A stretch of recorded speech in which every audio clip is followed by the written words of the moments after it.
Honey badger अकेला रहने वाला निडर जानवर है। ये इस तालाब की अच्छी चीजों में अपने हिस्से का दावा करने आया है।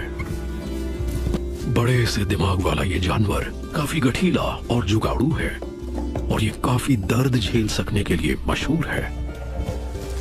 अकेशिया के सुई जैसे पहने कांटों से कोई फर्क नहीं पड़ता। इसकी ढीली सी खाल में कांटे नहीं घुस पाते। इसकी खाल भैंस की खाल से कहीं मोटी होती है।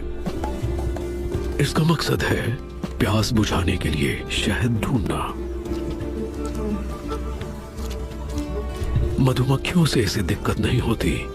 इसके पास इन्हें दूर रखने का एक खास उपाय है। ये स्कंक की तरह एक तेज बदबू छोड़ता है जिससे मधुमक्खियां कुछ भी करने में नाकाम हो जाती हैं और ये मजे से उनके छत्ते में मौजूद शहद तक पहुंच जाता है। शहद पीकर ताजगी और ताकत से भरा हनी बैजर अब सामने पड़ने वाली किसी भी चुनौती के लिए बिल्कुल तैयार है।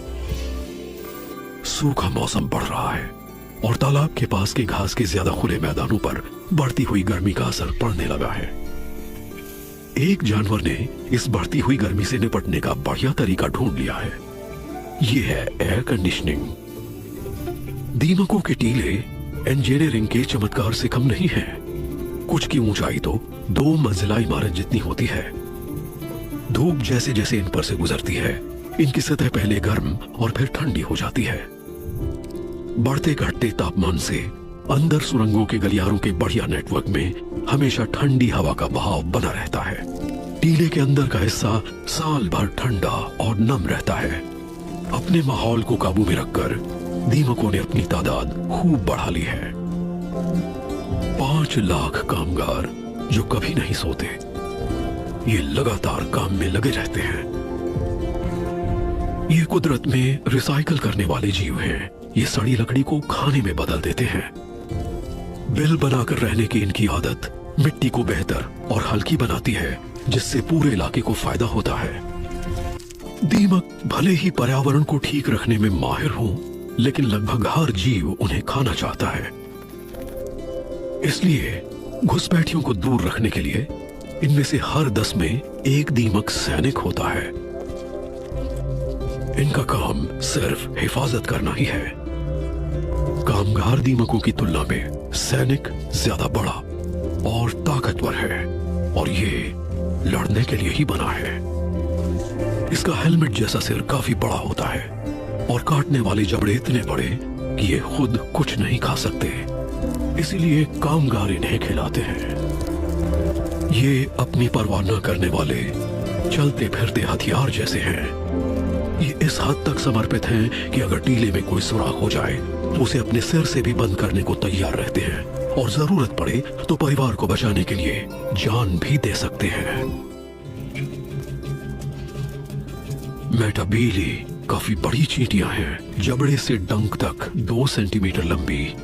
ये मादा खाना ढूंढने के मिशन पर है। इसकी कॉलोनी के सदस्य सिर्फ दीमक ही खाते हैं और गर्मी के मौसम में रस भरे दीमक से इन्हें खुद के लिए जरूरी नमी भी मिल जाती है। मेटाबेली रास्ता ढूंढने में माहिर होती हैं। ये मादा अपने रास्ते का पता लगाने के लिए सूरज की स्थिति का इस्तेमाल करती है और ये अपने घर से 100 मीटर दूर तक का लंबा सफर तय करेगी। ये भूखे परिंदों की नजर में आने से बचने की पूरी कोशिश कर रही है। मेटाबेली का मिशन है वक्त पर काम पूरा करना। अगर सूरज चढ़ गया तो ये रास्ता ढूंढने के लिए उसका इस्तेमाल नहीं कर पाएगी। ये बाहर फंस जाएगी। दीमक के टीले के आसपास की हवा में मेटाबेली हैंड को अपने शिकार की गंध मिल गई है। इस दीमक को इसके आने का एहसास हो गया है, लेकिन ये इतना छोटा है कि अकेले उसका सामना नहीं कर सकता। बिना किसी मदद के ये मौत की लड़ाई होगी। और अगर ये मेटाबेली यहां से बचकर अपनी कॉलोनी तक पहुंच गई तो अपनी फौज लेकर आ जाएगी। दीमक के पास बस एक ही उपाय है कि ये इसे पहले ही वार में खत्म कर दे। जहर से भरे इसके बड़े बड़े जबड़े मेटाबेली का खेल खत्म कर सकते हैं।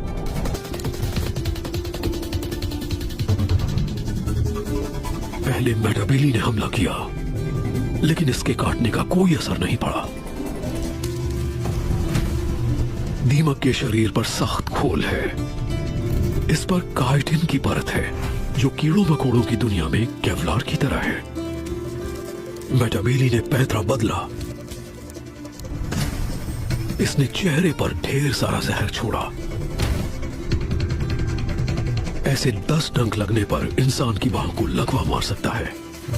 दीमक के लिए तो एक ही डंक जानलेवा होगा।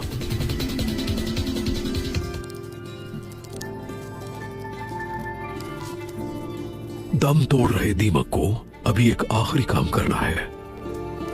खास तरह के वाइब्रेशंस के एक सिलसिले और हवा में फैलने वाली एक गंध से इसने सबको चेतावनी दे दी। अब चींटियों की फौज आ रही है। मेटाबेली आधा फासला तय कर चुकी है। ये दिखाई नहीं देने वाले फेरोमोन्स की गंध छोड़ती जा रही है ताकि दूसरी चींटियां यहां तक पहुंच सके। अपने एंटीना को नचाकर इसने अपनी खोज की सारी जानकारी 1 मिनट के अंदर दूसरों तक पहुंचा दी। 5 मिनट के अंदर चींटियों की फौज रवाना हो गई। 400 चींटियां दीमकों की ओर बढ़ने लगी, लेकिन हिफाजत के लिए तैनात दीमकों की एक फौज इंतजार में है। सैकड़ों सैनिक इनका सामना करने को तैयार हैं। लेकिन ये सैनिक इन चींटियों को हराने के लिए नहीं आए। ये अपनी कुर्बानी देंगे। सैनिक दीमक एक एक करके चींटियों के हमले का शिकार बनते गए। ये तब तक चलता रहा जब तक चींटियों के लिए सैनिक दीमकों की ढेर सारी लाशें जमा नहीं हो गई।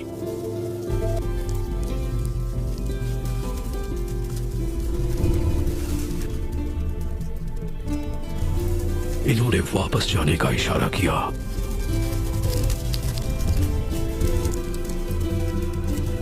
इन्हें अपनी जरूरत की चीज मिल गई है। हर चींटी 7 सैनिकों की लाशें ढो सकती है।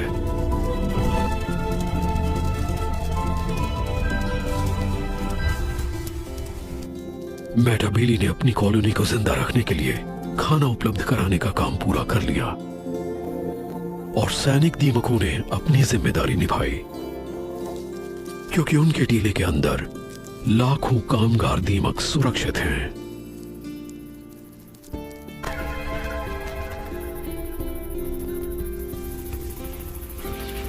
एक शेरनी, इसका बड़ा सा इलाका लगभग 25,000 एकड़ का है और ये तालाब इसके इलाके की सबसे अहम जगह है।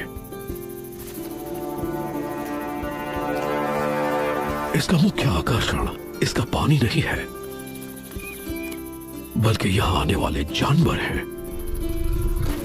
ज्यादातर जानवर तब तक दूरी बनाए रखते हैं जब तक कि प्यास उन्हें मजबूर न कर दे, लेकिन एक विरोधी में इसका सामना करने की ताकत है। यह है एक नर के बफेलो। ये इसका इलाका भी है। ये कभी भी पानी से इतनी दूर नहीं जाता कि एक दिन में वापस ना आ सके। और ये भैंसा अकेला नहीं है। के बफेलो अफ्रीका के कुछ सबसे आक्रामक और खतरनाक जानवरों में शामिल है। इनकी याददाश्त बहुत अच्छी होती है और ये नाराजगी पाले रखते हैं। कोई इन पर हमला करे तो कई साल बाद भी उसे देखते ही पहचान लेते हैं। इन्हें सोते हुए शेरों पर हमला करके उनके बच्चों को मारते हुए देखा गया है ताकि वो बड़े होकर खतरा न बन पाए।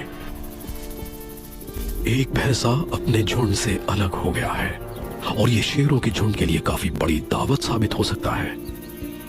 इसे गिराने के लिए शेरनी को ज्यादा से ज्यादा देर तक छिपे रहना होगा। इसका तरीका यह है कि भैंसे का संतुलन बिगाड़कर गिरा दिया जाए और सांस की नली को काटकर उसे मार डाला जाए। अब इसकी मौजूदगी उजागर हो चुकी है।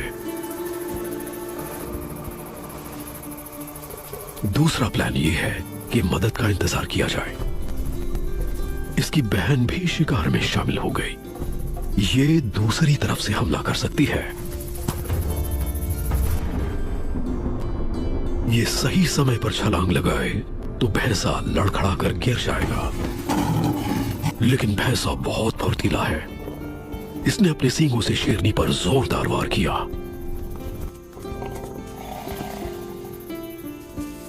सबसे अच्छे इलाके पर कब्जे से कामयाबी की गारंटी नहीं होती।